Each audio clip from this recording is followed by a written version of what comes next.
Good afternoon, everyone. We're going to go ahead and get started with leading in times of change using coaching and consultation to achieve your goals. Just a few housekeeping items. As we go through the webinar, if you have any questions, go ahead and type them into the question box. I will either respond or I will pass them on to our presenter, Mike, for him to answer, and then we'll also have time at the end for questions. So I'm going to go ahead and pass it to our presenter, Mike Meeks. Hello, everyone. Thanks for joining us for Leading in Times of Change. Again, my name is Mike Meeks. I am the Senior National Training Manager here at Boys Town. I've been with Boys Town for going on 15 years now. My background is in all the education parts of our school system here at Boys Town. I've been an administrator, a teacher, behavior interventionist, and I've had the opportunity to implement quite a few initiatives within the Boys Town education system, and also for the last 7 years working with schools across the country to implement initiatives in their very own schools and also select some coaching teams.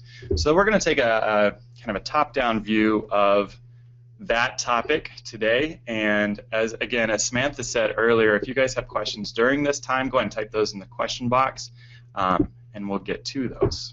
So let's just go ahead and get started with who we are, first of all. So Boys Town as an organization has been around almost 100 years. It was started in 1917.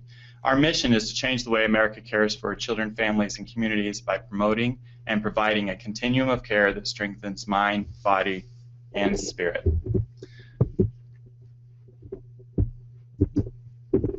Additionally, as part of the National Training Department where we work, we provide communities with social-emotional behavior-based models and training and consulting to different schools and organizations across the country. Those social-emotional behavior models provide a multi-tiered support system for schools to work with kids with behavior and also with that social skills background. And they're all research proven to be effective in any school system, K-12, and also various other organizations. So what we do for communities as part of National Community Support Services is we find that our part of the mission is to strengthen communities. We know that the ecosystem of a community, one of the big places that those places can struggle is a school system. So if we can work with schools to improve culture within communities, that can be struggling school systems or not struggling school systems. Work with them, and that just makes those communities stronger. In addition, we have the ability to empower schools through helping teachers learn various behavior strategies and also working with administrators to implement initiatives and support the initiatives that they're working on. So our goals for today. As again, we're going to take a top-down view of what we're looking for. Coaching and consulting to an initiative is an important part, but there are other pieces that need to be in place to make sure that any initiative that you choose is going to be successful.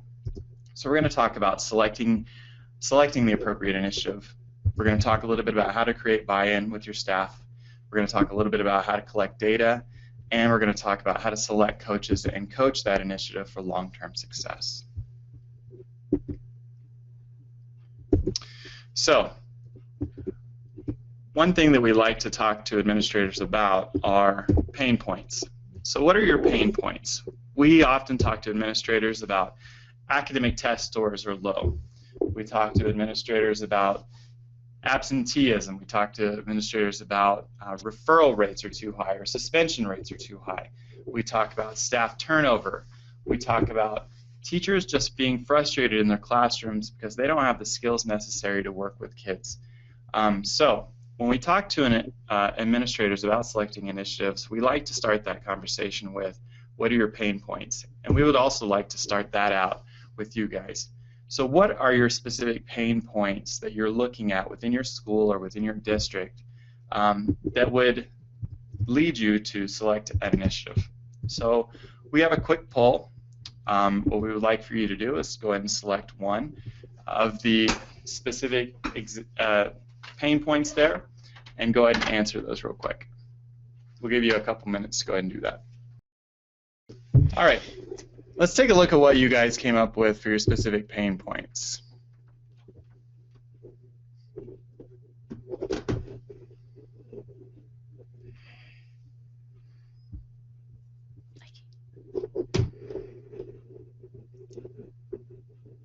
Take a second for these results to come up.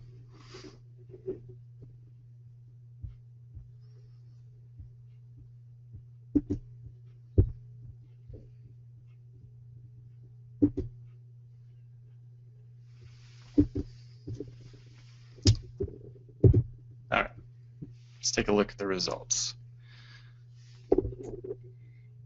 And Mike, Tommy also notes that the suspension rates he sees are more of a referral rate issue. Okay. So I don't know if you want to talk about that at all. Yeah, we'll get into that in just a little bit. So referral rates directly result to the amount of suspensions that you have. Absolutely, we see that a lot. So we're looking at the results of the poll here, and it looks like about 43% of you guys selected absenteeism as your biggest pain point. 19% of you selected suspension as your pain point, and 29% low test scores. Fights and staff turnover were a little lower, about 5%. So around half of you, absenteeism was a big issue in your specific schools. So let's go ahead and talk about some of the things that we are able to do within the National Community Support Services to help with specific things like that. And then again, we're not gonna go into this a whole lot, but what we've found over time is that when you look at interventions or specific initiatives in your school, you want to look at, number one, what is your pain point, and how are you going to achieve that goal? How are you going to help with that specific area? So some of the solutions that we provide for primary interventions are our well-managed schools model. And that's a K-12 model where we focus on how to set up specific behaviors in your classroom, how to set expectations, how to determine rules, how to teach social skills at those neutral times to make sure that your school is set up for success. Additionally, in that workshop, we also talk about how to praise kids in order to make sure that they receive the appropriate praise at the appropriate time, and also how to correct behaviors when they're small. Additionally, we talk about how to de-escalate behavior. In our primary interventions, that's what our model focuses on, with administrative intervention also focusing on how to help administrators focus on behavior in the office so that they can successfully teach students how to reduce the behavior that they're currently having, problem solve new behavior, and also we talk a little bit in that workshop on how to create a suspension that is effective. Oftentimes we look at suspensions where they're ineffective. Students often just sit in a room, they don't do much, and again, students don't learn a whole lot, but we do keep them in school, which is nice. Safe and Healthy Secondary Schools is a high school focused model. Teaching social skills in schools is a more multi-tiered intervention model where we talk to counselors and also coaches to provide PD for their school. Some secondary interventions that we talk about or we like to focus on are inclusionary supports. Some of those students that are a little bit on the tier but can maintain their classroom behaviors but may need a little bit more support. So we have some inclusionary models that we focus on, check in, check out. We also have some social skills lesson plans that you can provide tier 2 supports for. And then our tertiary interventions to provide support for those specific behavioral needs for our self-contained classrooms or our alternative schools that provides all of our teaching support within a motivation system, with the main goal of that motivation system is to get a kid off of that motivation system and back into the general ed environment. So our solutions to prevent some of the absenteeism is to teach kids skills, get support from family, get support from your community, and also make the classroom more engaging and reinforcing so that students want to come to school and don't want to stay away. So that's some of our solutions.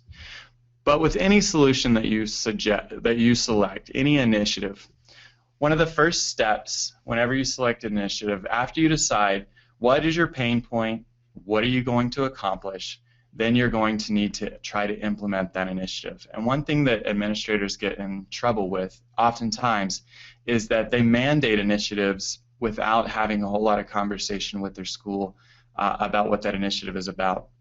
So human nature is to push back on those initiatives that are mandated by the administration. So if you want any initiative that you select to be a little bit more successful, one best practice that you can absolutely do is to select an implementation or a leadership team before you roll that out to your staff or your school or your district. That implementation or leadership team should have both informal and formal leaders. Your formal leaders, those are easy. Those are going to be your principals, your counselors, your school board potentially, your superintendent. Your informal leaders, that's a little bit more difficult, but what you're going to need to select or look at for your informal leaders are maybe your veteran teachers, potentially your coaching staff who have a little bit more of that non-formal leadership skills. Additionally, you might look at your administrative assistants. Sometimes they have a lot of say in the goings-on of school. So whenever you decide on what your initiative is going to be, you select your pain point, you figure out what you want to accomplish. One of the best practices you can do as an administrative team is to select that implementation team of formal and informal leaders before you roll that initiative out to the staff members. That leadership team then are going to have a little bit of a job to do. You want to make sure that you outline your objectives for that leadership team. What that leadership team will help you focus on, number one, is timelines. What is your timeline for getting this initiative ongoing? Is that going to be also timelines for training, timelines for other professional development, timelines for follow-up, timelines for data collection? Those are good conversations to have with your leadership team. Additionally, what are the goals you want to accomplish? And again, this is a bigger discussion because sometimes staff members and teachers are going to have differing goals than your administrative team are going to have. Do they just want to keep their kids in class, or and a good after effect of that, if they keep kids in class more often, then you're going to reduce the amount of referrals, which is going to reduce the amount of suspension rates, which is going to increase your test scores. So again, oftentimes your goals are interconnected. You can look at them as bigger goals with smaller steps in between, but your leadership team will help you get a perspective of both staff and administration. You want to also look at concerns. Administrative concerns are often different than staff or teacher concerns. So whenever you're looking at your initiative and what you want to accomplish, you have to look at whatever the concerns of your staff members are. Sometimes your staff members will have concerns of, this is just another thing that is coming out. It's the shiny new object that's coming out this year. So we want to make sure that some of those concerns are met head on, and also that you can make some of those connections that this is just not a shiny new thing. This is an initiative that we're going to implement with fidelity, and it's not going to go away. And also you can get with your leadership team to determine what are those goals look like, what are those concerns, what are those timelines, and what is the follow-up. One of the huge things you have to be able to do, and this is something you can talk to your leadership team about, is how do we praise success? How do we praise small successes? How do we praise large successes? And what do those successes look like? Is that a 1% decrease in the amount of suspensions that we have? Is it a 5% decrease in referrals? Is it a half a grade level improvement in test scores? What do those successes look like? And outlining these with the leadership team, again, will help you determine your initiative success and where you're going with it. And then the final thing, one of the other things that you need to focus on with your leadership team is how we're going to coach change. And that's going to be a team decision. We want to make sure that everybody's on the same page on how we're going to coach that change process, how we're going to roll this out to our staff or school or district, how we're going to make sure that they understand that this is an initiative we're going to do, how they're going to praise success, and how we're going to coach some of those change issues that are often happen again. And if you do it slowly this way, by connecting the leadership team with your initiative, people will be more likely to go with your change initiative. But if you mandate it or surprise staff members with this, you'll have a lot more pushback. This is just something we've found as a best practice to absolutely do whenever you're implementing any initiative. After you get your leadership team together, you determine your successes, your timelines, your goals. The next thing you want to do is provide the training to your staff members. Now, whenever you provide training to your staff members, sometimes to get around budgetary concerns, administrators will send their lead teachers to national workshops or even conferences and have them come back and provide some of that training or professional development to your staff members. What we would suggest as a best practice is make sure that you provide professional training from whoever is in that content. So the content expertise has to be there. The message will be clearer and also more well received if the training is done by the content expert in that field. Additionally, whenever that happens, they are able to provide the necessary follow-up to that training. You have the support backing of whatever organization you go with that will allow them to provide the support that the teachers need on implementation of whatever initiative you're looking at. Additionally, whenever those trainings happen, they are absolutely prepared to answer those tough questions that often come about, those challenging questions that your staff members will sometimes have. And it's typically a more high-quality training when the training is provided by a professional organization. And you always get more consistent outcomes when everybody hears the same message. Mike, we have a really good question from Tommy that might be a good place to put this in. He was wondering about, first off, about PBIS, which we can cover that later or now, as well as he is saying teachers are frustrated in classrooms because they do not have the skills to work with kids. Mm-hmm. Should you include some of those frustrated teachers who lack the skills on the leadership team? Absolutely. I think that's a great practice to do because, again, you're going to hear some of those concerns that they have. And what was the specific question about PBIS? Let me find it. Okay. He was wondering, I think, how the Boys Town model works with PBIS. Okay. So we get this question a lot as far as PBIS connection with our model. Our model is a multi-tiered intervention. So if you look at PBIS, PBIS tells you that you need to set your rules, set your expectations, praise kids. What we do is we are the I in the PBIS intervention. So we are the intervention. We teach teachers how to praise kids. We teach teachers how to correct kids. We help you set up your expectations. And we teach you how to use strategies to be able to teach those expectations. We love working with PBIS schools that have had done a lot of that pre-work with their expectations. But the next often step is with a PBIS school is the teachers say, well, how do I do this? I've got all these great expectations. I've got these procedures up on my classroom walls, and I've got them in the hallways, and I've got them in the cafeteria, but how do I teach them? How do I reinforce them? I'm giving away these tickets, but what does that mean? So what we're able to do within some of our models is provide that multi-tiered support so that they can understand and have the strategies that they need in the classroom and in the school to be able to accomplish those tasks that they're looking at. Great, thanks, Mike. No problem. So again, if you're looking at step-by-step so far, you want to make sure that you determine what your initiative is going to be, identify your pain point and your goal. That's the first step.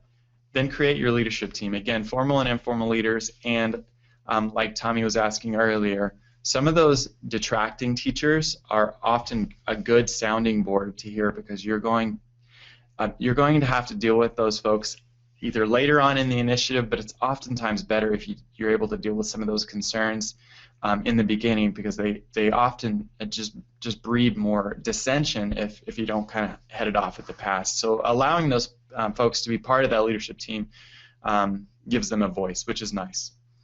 After that, leadership team then provide that training. And again, we suggest providing a professional training from an organization.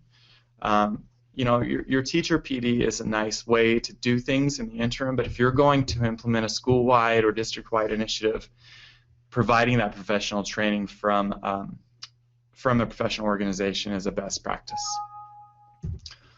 So the next step, and again, whenever you're providing that training, oftentimes you don't get everybody you need, all the support they need all at the same time. So you want to provide a blended approach to that training. And one thing that we've found organizationally with Boys Town National Training is providing that blended approach to training helps us reach a larger audience. And this is also true for the schools that you work in. So we, of course, have on-site training, which is a great way to get everybody the same message. We have distance-based options where we can do WebEx, webinars, distance-based conference-type presentations. We also provide self-paced training options, which has some of our models, so you can buy a self-paced option. We have our webinars, which are follow-up, and we have ongoing support. So that blended approach provides support to multiple different learning styles and multiple different needs of your school, and this is a year-long support. Sometimes whenever you are contracted for an initiative, you do that big training in the beginning and then there's no follow-up support. And teachers oftentimes are ramped up and this is great, this is amazing, I love this stuff. But by a couple of months in, October or even February, when it starts really getting tough for teachers in the classroom, they forget all of the things that were taught because there has been no follow-up or no additional professional support, professional development. So providing that blended approach is one definite best practice that we've found to help an initiative be as successful as possible. Additionally, after the training is done, and to carry on with that professional support, professional development, ongoing consultation and coaching is important. Now, many professional organizations will be able to provide this service for you, and we'll talk about how to create your own coaches in just a minute. But some things that a lot of professional organizations, as well as ours, find as best practice is to provide that professional support or that consultation through, number one, classroom observations. Whenever we do classroom observations, we like to collect data on specific initiatives that we're looking for or implementation of those specific strategies in the classroom. So what those strategies often look like are how proactive teachers are behaviorally, do they reinforce kids, how is correction working, is the off-task rates high, and a lot of these data points will lead to improvements in academic scores or just realization that the teachers need help and they'll ask for help more often. Those classroom observations and also observations of common areas lead to consultation reports so that your administration is able to provide feedback, direct feedback, data-based feedback to your staff members on implementation successes so that you can get a better return on your investment, which leads to our goal of ongoing professional development. What does that look like, and how are our strategies going to be specific for what we need so that we can make those data-based decisions on supporting our staff members in any initiative that we're looking at. Now, when you're looking at an ongoing initiative, so you've selected a training, you decided what that training is going to be, you've determined what your leadership team is, you've provided the training, maybe you've even gotten some professional consultation from the organization that you chose.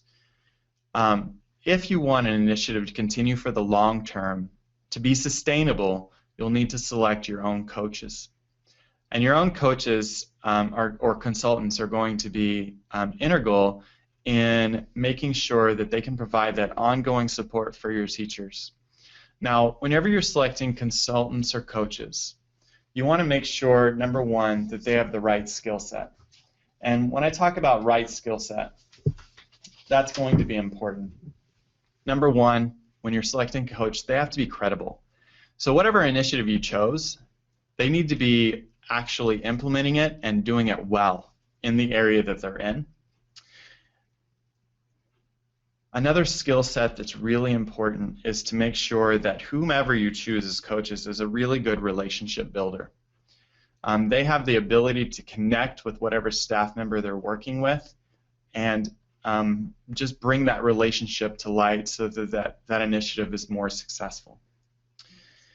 They need to have some basic coaching competencies. So how to provide feedback so that folks will listen, how to develop a implementation plan, how to set a goal, small and large goal, and also be able to demonstrate some of the strategies that you've implemented, whether that's an academic or behavioral strategy. Additionally, they should be able to facilitate a group. So oftentimes your coaches are going to be asked to provide professional development, systems development, individual development, or small group development. So they're going to be able to facilitate that group instruction. And one of the biggest skill sets that they're going to have is they're going to need to be a multitasker. Because here's the deal, sometimes we select coaches that are teachers also. And oftentimes we don't pay them any more than what we ask them to do. So we want to make sure that they're multitaskers and they can do the task that we ask them to do, but they've got the right frame of mind to do it. So that second bullet is belief in that initiative. If our folks believe in the initiative that they're working on, and if you've set up your implementation correctly in the beginning, that belief will more likely be there. And if that belief is there, they're going to be more likely to want to multitask for you and help you out because they believe in what you're talking about. And then the last point, whenever you're selecting your coach or consultant, is availability versus experience. In our experience, whenever we work with schools across the country and they select coaching teams or consultant teams, sometimes they go with either academic coaches or counselors, and sometimes other auxiliary staff members that have more available time to be able to go into classrooms and do some of that ongoing coaching. Now there's a line there that you have to look at. So availability is nice, that they have that extra time and availability to go into some of those classrooms and help out. However, sometimes you don't get the outcomes that you want because they don't have that direct classroom experience that our teachers are looking for. If somebody's going to come in my classroom and tell me how to do something, I expect them to be living it themselves. So whenever we talk to schools or districts about selecting their coaches, oftentimes we suggest to have a good mix of classroom teachers and also maybe some auxiliary staff members that might have a little bit of extra time. That way you get both sides of the coin. You get some of that availability time, but you also get that experience level and that real-world knowledge of implementation of any initiative that you're selecting. So really there's a fine line there. You don't want to go one way or the other either way. So that's just one of the best practices that we've found works really well when selecting a coaching team. So your coach or consultant responsibilities. This is something else you need to outline whenever you're selecting that team. So you need to make sure that you outline the tasks that you're looking for them to do. Whenever we select coaching teams, one of the things that we ask them to make sure that we have them do is they have the ability to go in and do classroom observations. Classroom observations can be 5, 10, 15, 20 minutes long. So sometimes taking that time during the day can be overwhelming for staff members. A good best practice that we suggest for those sweeps of classrooms on an implementation effort would be once a quarter at kind of a maximum, and twice a year at a minimum.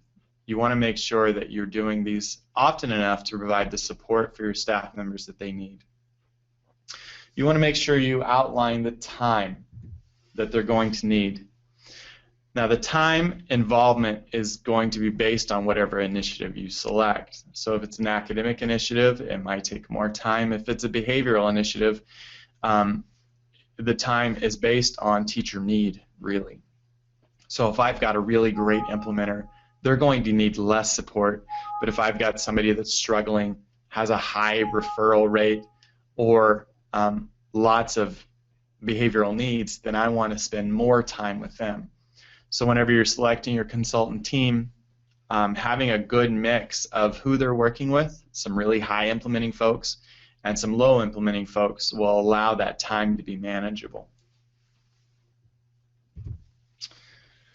Next, and this is something directly for administration, is we have to allow time for our coaches to be able to support whatever initiative that we have. And that time, you know, can be, and again, once a quarter is a great best practice to be able to provide support enough for an initiative. But oftentimes that will need you having to have a substitute teacher to help out if it's a classroom teacher that does some of those sweeps. So there is a couple of things. There's a time commitment, also there's a financial commitment.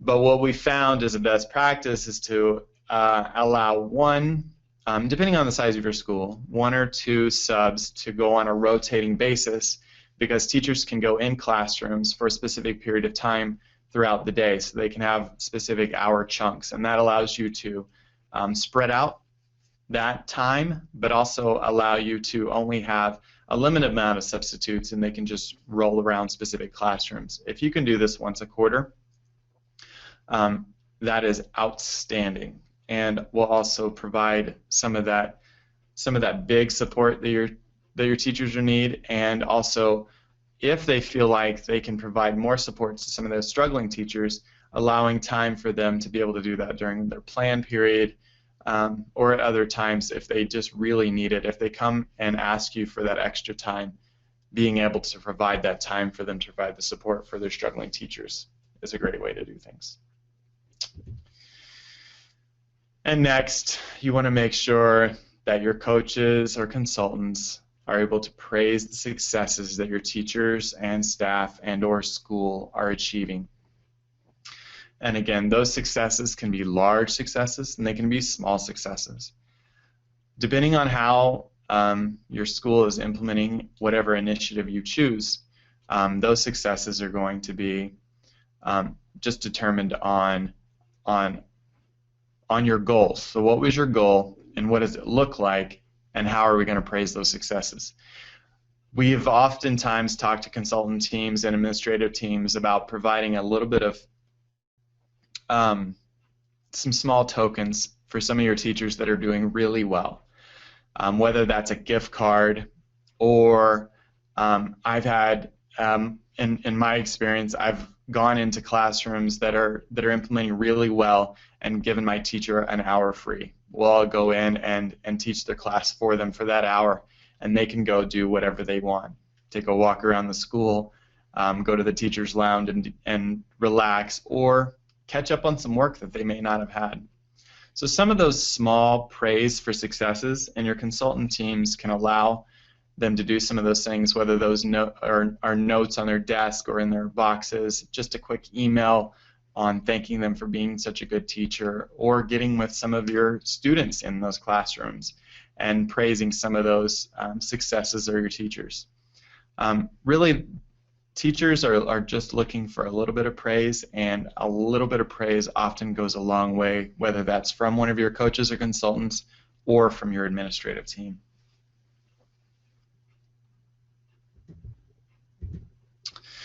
So, how do we get our consultants where they need to be? How do we train consultants? So, one of the specific trainings that we provide is a consultant or coach training in how to help with managing our initiative that we have, our initiatives that we train. So, we train our consultants on how to provide specific feedback, and that feedback is in the form of a conceptual feedback. So we train our consultants to go in, take a look at data, and provide feedback in a conceptual way so that they are able to determine what their next steps are and determine a small goal for each classroom each time they go in and have that conversation. What this allows is to allow that relationship to foster between a coach and a teacher, or a coach and a school, so that they are credible. They're a credible help, and also they've given the people that they're looking for a specific task or goal to achieve in the future. The next thing we want to make sure that we help or train our consultants to do is how to collect data. What does that data look like, and what are we looking for?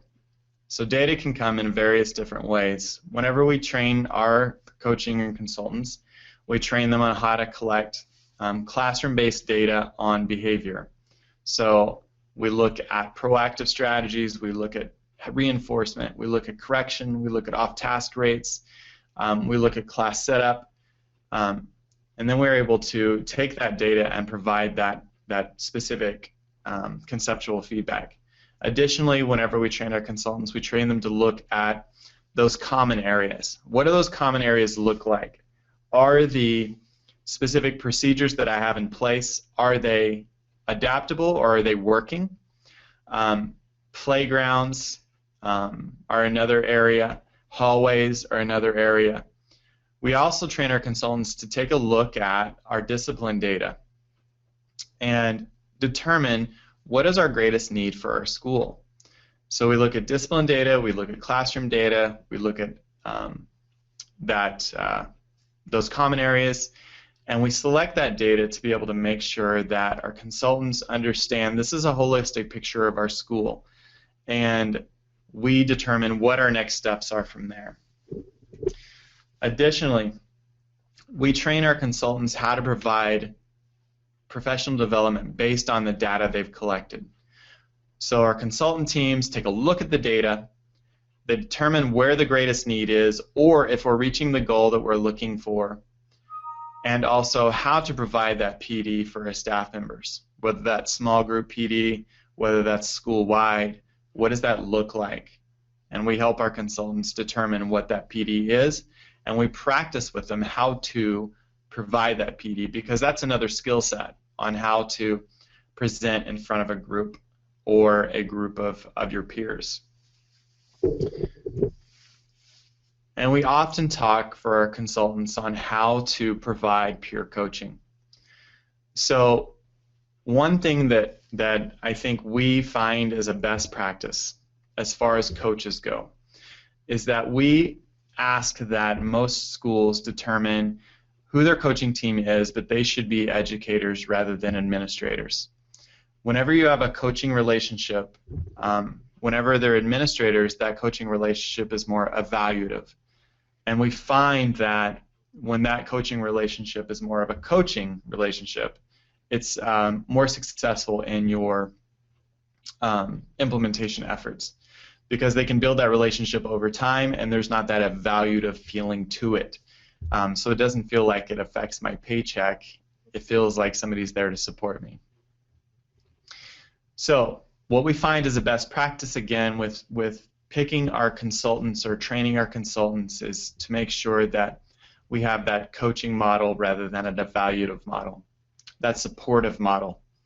And we find that there's a lot more success, again, with implementation whenever we follow along with that.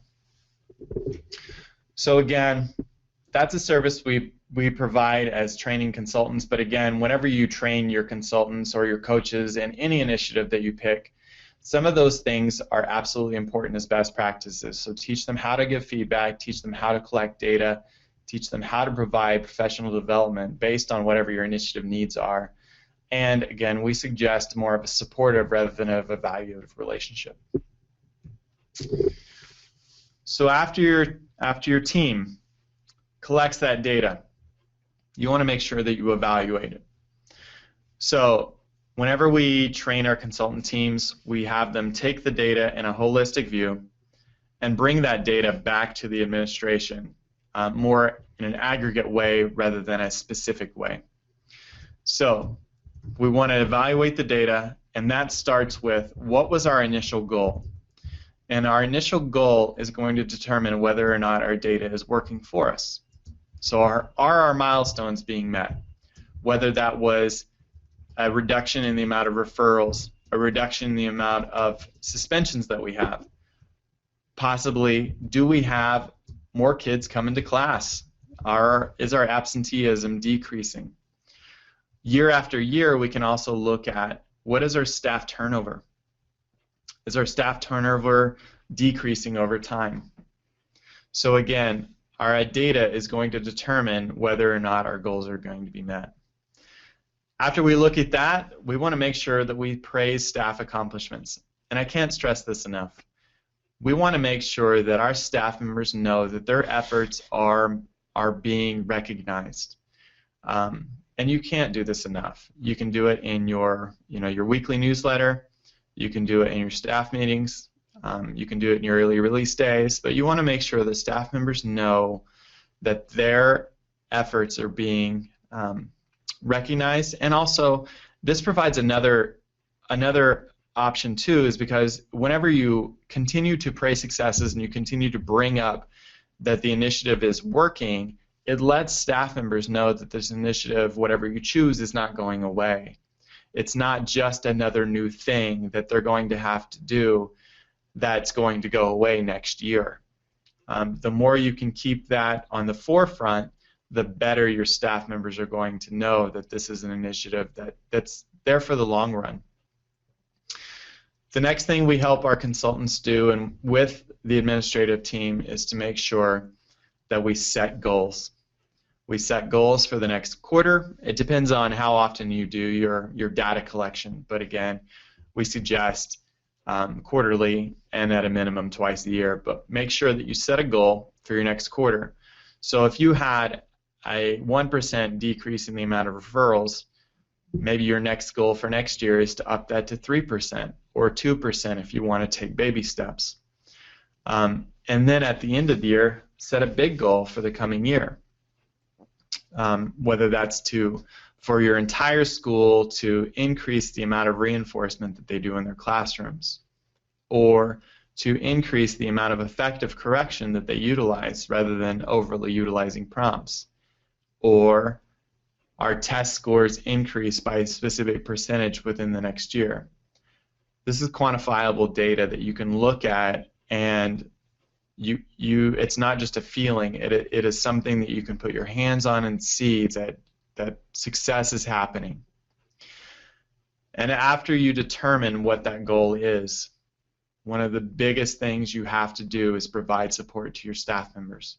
So you have to be able to provide that professional development on whatever your goal is. So again, if we were to talk about reducing the amount of referrals in a classroom, you want to provide a review lesson on the strategies that were taught on how to correct kids when behavior is small. Giving teachers those tools and reminders, again, will help that initiative continue to foster and grow and be a little bit more successful. So, let's recap. So whenever you're going to determine whatever initiative you're going to look for the coming year or the coming month or whatever you're looking for, short-term or long-term initiative, first thing you want to do is identify whatever pain point or whatever goal you're looking to accomplish. Whenever you determine that, you'll determine whatever the correct initiative that you're looking for is going to be. After you determine what that is, what my pain point is, or what I'm looking to achieve, set that goal and develop that leadership team. So when that leadership team, again, is that voice of both the formal and informal leadership. They determine concerns, they determine timelines, and they help you develop your implementation plan. After that's determined, select that initiative and provide that support, provide that professional training. Allow your staff members to hear all the same message from the best possible source. After you train your staff members, provide ongoing support. And that ongoing support can look like professional consultation, can look like developing your own coaches in that specific initiative. It can look like providing professional development opportunities throughout the year at your early releases, staff meetings, or professional development days. Whatever that looks like, again, put that initiative on your forefront and provide teachers with that support. And then again, ongoing, if you're able to provide that support over time, keep that initiative at your forefront, you will absolutely see positive change and success in whatever initiative you choose. So that coaching team or that implementation team are going to be there with you throughout this whole process. But your foundation of this selection is to make sure that you identify that goal, set that goal in the beginning, and determine what that appropriate initiative is. So that's your foundation. If you can determine that, your initiative is going to have better legs to stand on. And that coaching team is going to be there to provide support for that initiative, to maintain fidelity, to be able to coach change, and help with that implementation process.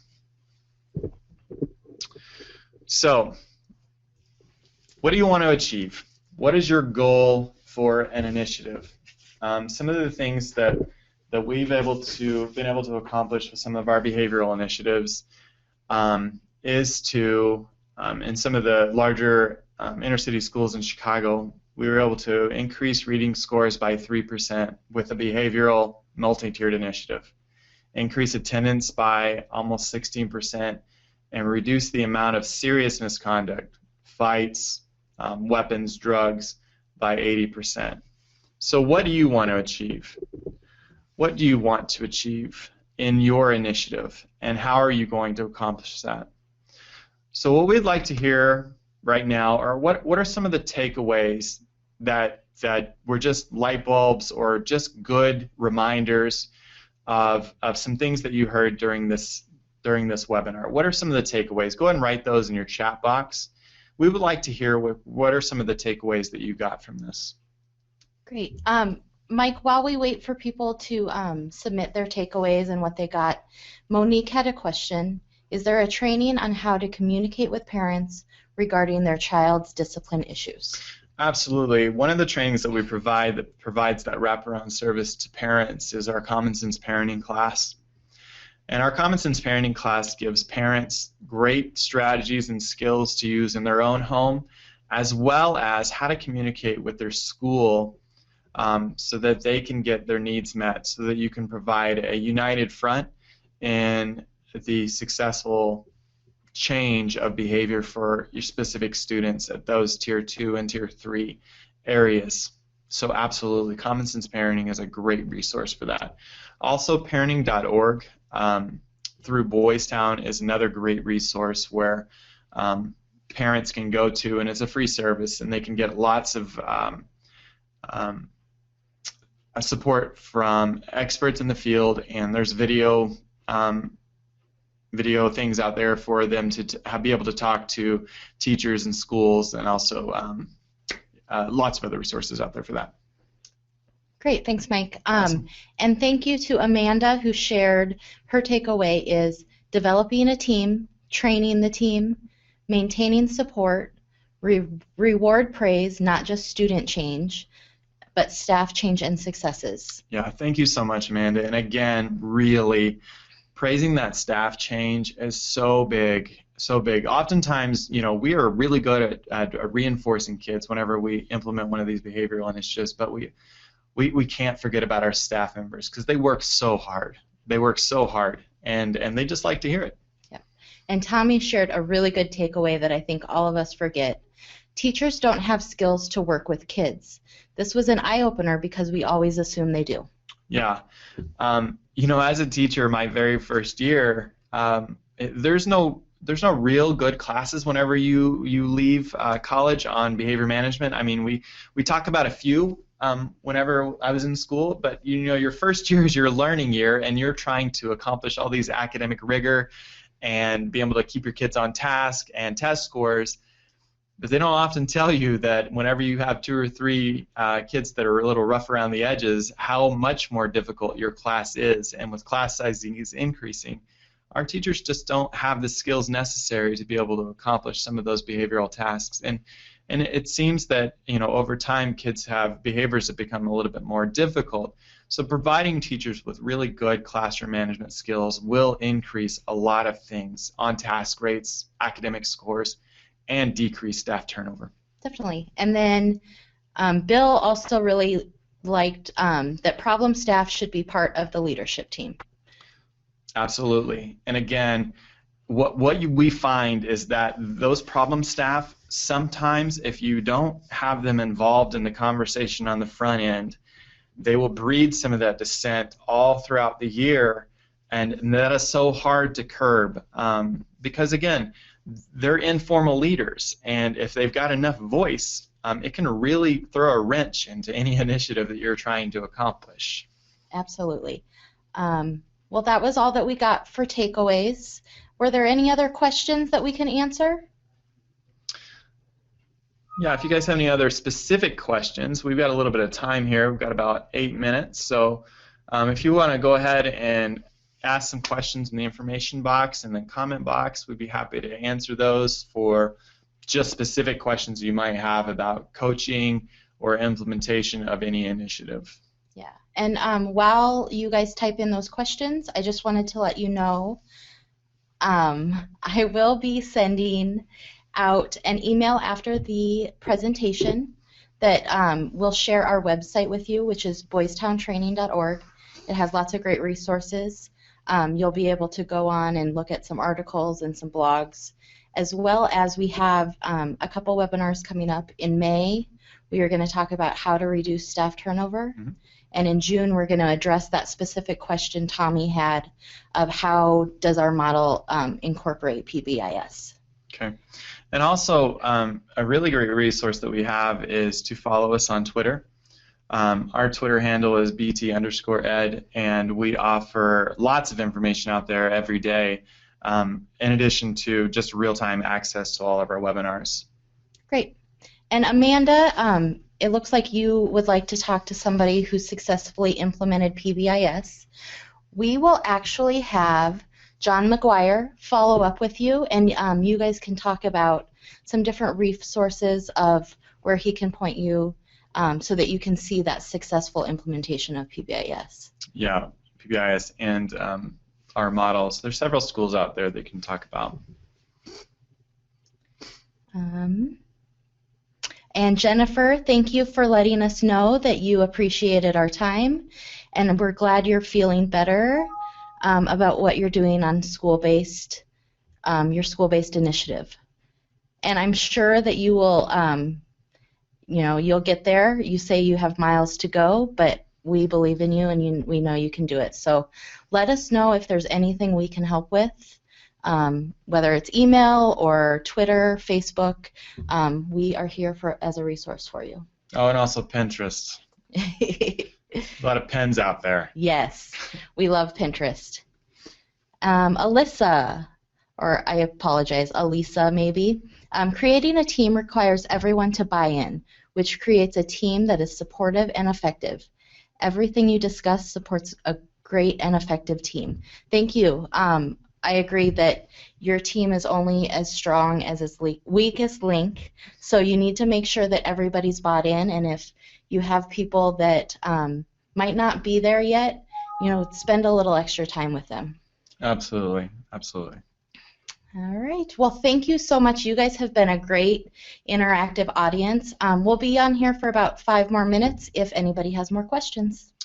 And just a quick plug here, it's the last slide. If you find that you want to implement a behavior-based model, we want to help you achieve whatever goals you're looking for as far as decreasing behavioral concerns.